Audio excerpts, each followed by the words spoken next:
The Life of Ptolemy. I'm Garrett Edwards, And I'm Cameron Verdea. and here we go. The years of his life and his nationality. His name is Claudius Ptolemy. He was born at around 100 A.D. in Thebaid, which is the region. It's a region in ancient Egypt. His nationality is Roman, as Egypt was under control of the Roman Empire at the time. He died around 170 A.D. in Alexandria, Egypt, which made him around 70 years old.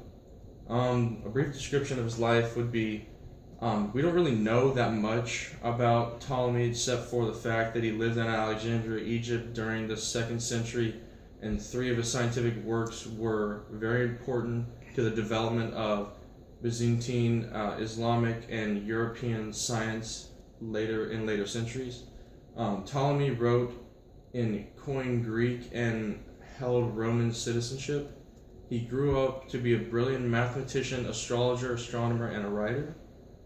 He was a renowned astronomer of his era and author of a famous astronomical work, the Mathematical Collection. His contribution to astronomy is one of the most important. He refined the geocentric model of the solar system using epicycle difference and mathematical equations to explain the motion of the planets. In the Ptolemaic model, the epicycle is the circular orbit of a planet, and the different is the center of which revolves around the Earth in another circle. Epicycle could explain incorrectly the retrograde motion of the planets. Ptolemy's major contribution was that his model and theory could accurately explain the motions of heavenly bodies. It became the model for understanding the structure of the solar system. The Ptolemaic model accounted for the apparent motions of the planets in a very direct way, with each planet moving on a small sphere or circle called an epicycle that then moved on a larger sphere or circle called the different. The stars, it was assumed, moved in a celestial sphere around the outside of the planetary spheres, which were closer inside. They said the stars were further outside.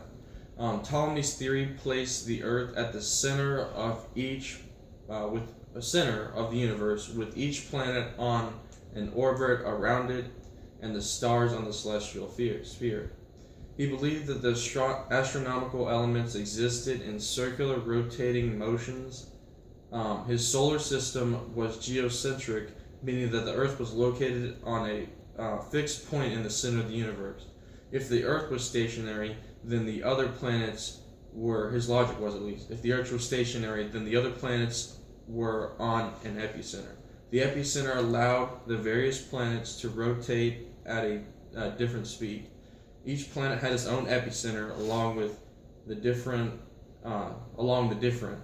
The single circle around the Earth that all celestial objects follow. The Moon and the planets similarly traveled backward, meaning that the planets were also known as wandering stars.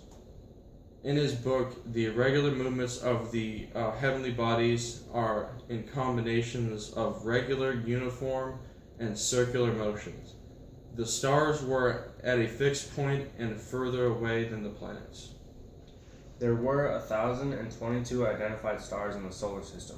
The order of the solar system started with the Earth at the center, followed by Mercury, Venus, the Sun, Mars, Jupiter, Saturn, and then the stars. Ptolemy published his theories on the solar system along with all known astronomical knowledge in a book called the Mathematical Collection. The 13 books established the models used to explain solar, lunar, and planetary motion. These models show the computation of longitude and latitude, the times, durations, and magnitudes of lunar and solar eclipses, and of the times of heavenly, which is the stars, sun, and moon, risings and the settings. His model was used and accepted by society for over 1,300 years until Copernicus introduced his heliocentric model of the solar system, which then challenged Ptolemy's model.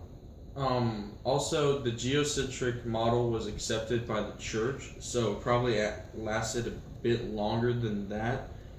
because simply not many people accepted it because they wanted to follow the church, and the church threatened to probably kill people and torture people if they accepted the heliocentric model of Copernicus. So it lasted probably a bit longer than 1,300 years.